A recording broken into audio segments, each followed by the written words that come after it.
This is the back.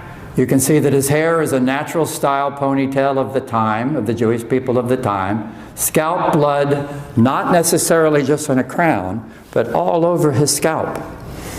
So the crown of thorns was really kind of a cap of thorns. I'll show you some depictions of that. You can see the burn marks again.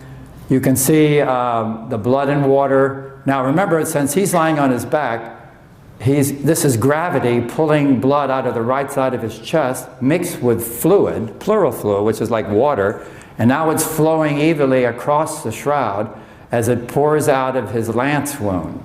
So you are essentially, if this is a glass table, he's lying down on the glass table and you're looking up, so you can see how the gravity would take this fluid and spread all the way across. So just look at the details, that the other alternative to being authentic, of medieval, fake, is just getting out of sight, impossible.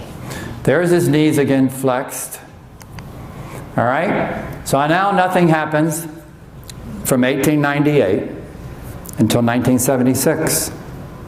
And what happened in 1976? America took over. America. Why? Because we had put people on the moon. NASA was famous. The Vatican knew it. They said, America's pretty smart. I think I'm going to let them touch the shroud. So they're the first country on the planet to get permission from the Vatican to do some studies on the shroud. So they had invented, this is how the Pope, I think it was the one before John 23rd. Yeah, Pope Paul got the idea, because NASA had a VPA digital analyzer that went into the satellites around the moon, and it would send back 3D images of the surface so they know how tall the mountain is, how deep the valley is. And the closer you were to the VP8 and the satellite, the stronger was the image. That's why the top of the mountain gave a stronger image.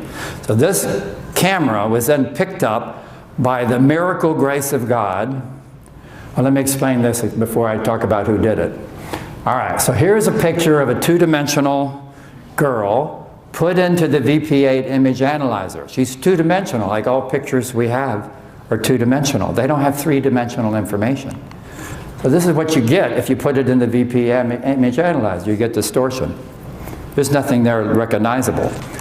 But if you take the Shroud of Turin and put it in the VP8, as Professor Jackson of the US Air Force Academy, physics professor, did in 1976, the joke is, I went to a meeting once, and he's my hero, so I was talking to him. I said, where'd you get the information, or where'd you get the idea to do that? And he says, I don't know. That was it. But he spent an hour and a half giving me physics. So here's what happened. Whoever said, oh my God, is right.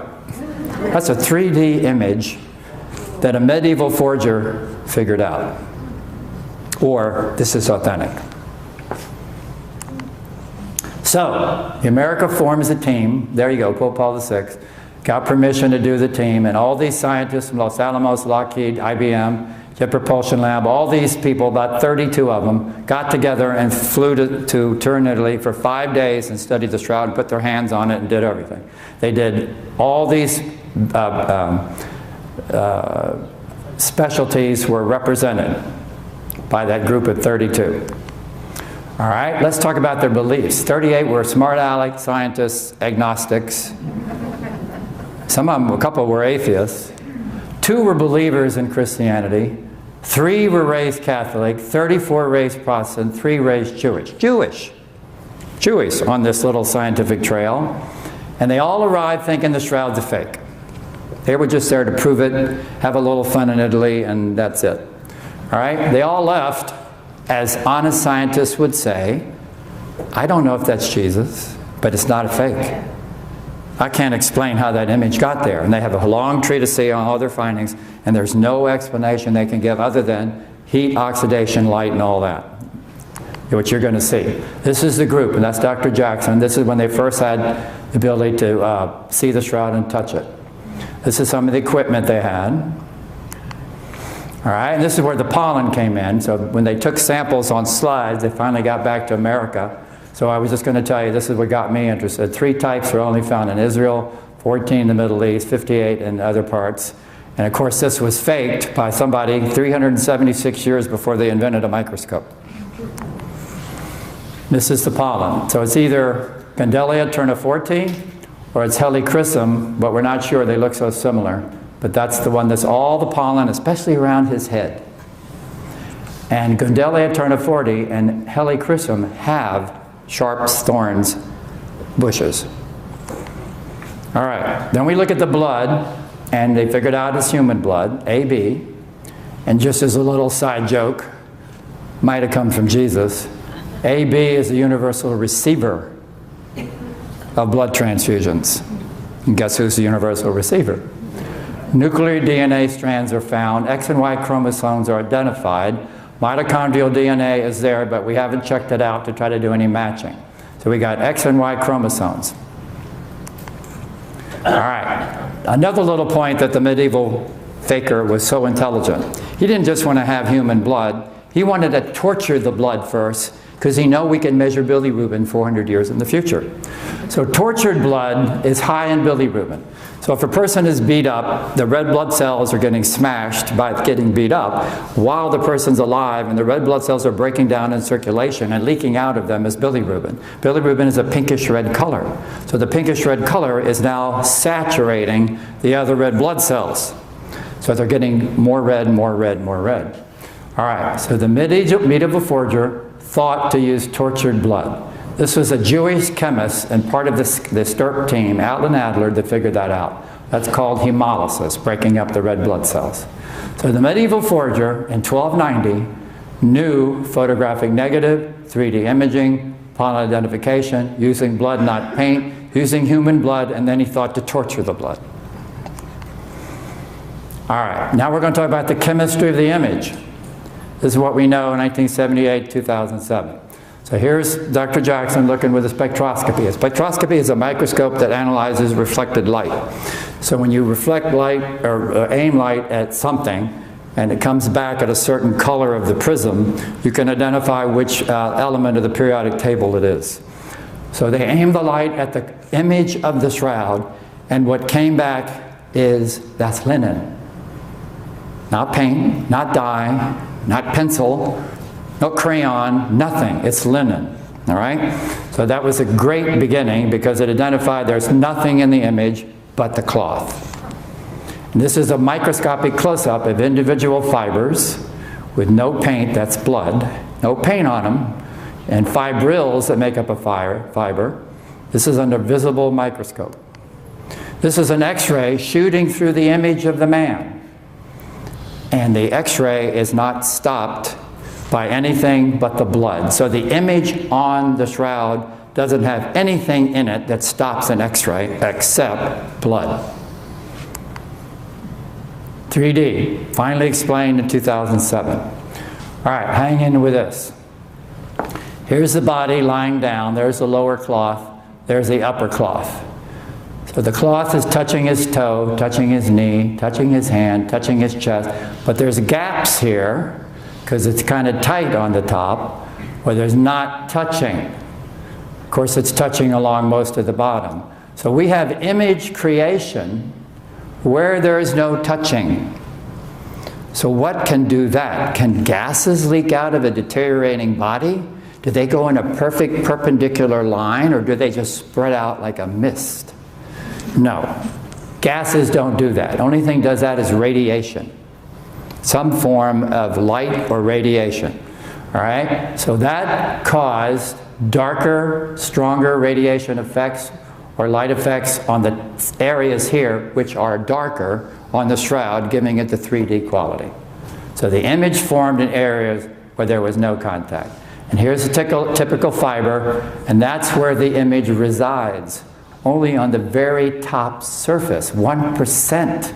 It didn't even have the power to go through the entire thread. Of course, it didn't burn the shroud to death. It just fringed it in a pixelated fashion. 5.5 billion pixelations make that picture.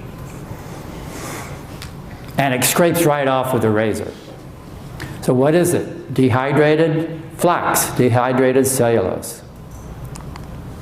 And this is the new ENA Italy excimer laser almost completely duplicating in 2012 the same effect of the shroud.